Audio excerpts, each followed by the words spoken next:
We've mentioned some of the major issues with the drought and what that means for water in our two states.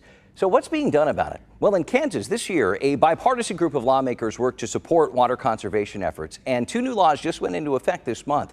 The first more than quadruples the amount of money going to the state's water plan fund from $8 million to $35 million a year for the next 5 years. The second creates more accountability for the state's groundwater management districts. There are 5 districts set up in the 1970s that oversee aquifer levels.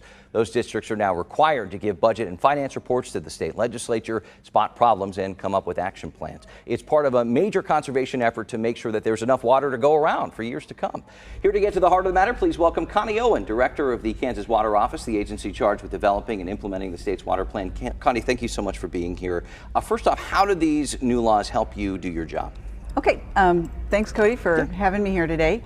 And the one law that adds a lot of the funding to the funding that will go into is called the State Water Plan Fund, which is created to implement what's known as the Kansas Water Plan. We work with other state agencies, local agencies, stakeholders, grassroots folks, lots of people to create the water plan that identifies needs and recommends what to be done about it.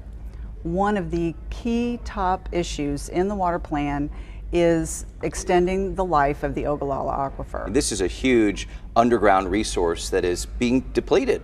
That's true, and it's not quite an underground lake. A lot of people picture that, right. But it's a number of different pockets and geological formations that contain water. Some are deep, some are shallow. It's not the same from one spot to the next, but it is an enormous resource, but it is finite. So the idea that there will be more money put toward projects and programs that can help people use less water and help the aquifer last longer will be very helpful. How does the drought affect it? The drought compounds the problem of aquifer depletion, because when you have a depleting aquifer like we have with the Ogallala, then over time more is being taken out of the aquifer than is being replenished, so the levels drop. That means it's harder for farmers and ranchers and municipalities to access that water. It becomes more expensive, and in some areas too expensive to reach. When you can't get to the aquifer, it's even worse when there's less precipitation. So you need it even more when you can access it less. Kansas takes something like 2 billion gallons of water a day from this aquifer, right? How do you convince the agriculture industry and municipalities, hey, we have a problem here, and if we don't do something about it, it's going to be dire in a few years, in 25 years? Actually, they don't need convincing. They're living with it. They know, and it is a crisis that is a part of their daily lives and their livelihoods.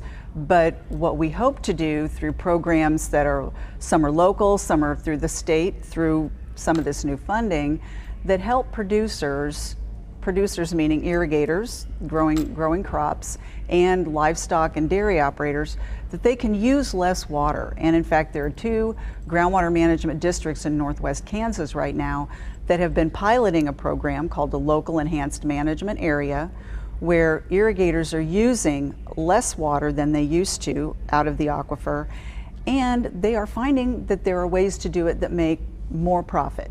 So they're more profitable using less water, so it's a win-win all the way around. So that's the kind of behavior we need to spread all across the groundwater users to make that successful and to help extend the life of this resource. How dire is this situation right now? It is incredibly dire. There are some areas of the state that have less than 25 years left, some have less than 10 years left, some are economically done. There are domestic users in western Kansas who are having to truck in water because their domestic wells no longer operate. It's a matter of changing how we approach this, right? Changing how we think about this. There are, for example, with the Ogallala Aquifer, over 85% of the use of that is agriculture, as you might imagine, and most of that is irrigated agriculture, growing crops.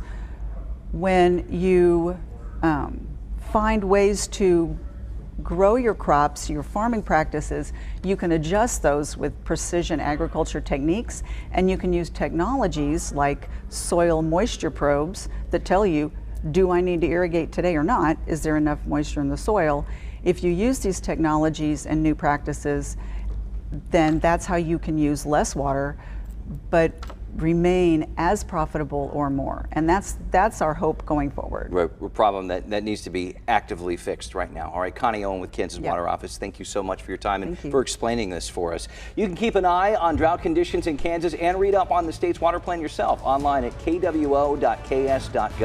And in Missouri, you can check out resources and drought alerts at dnr.mo.gov.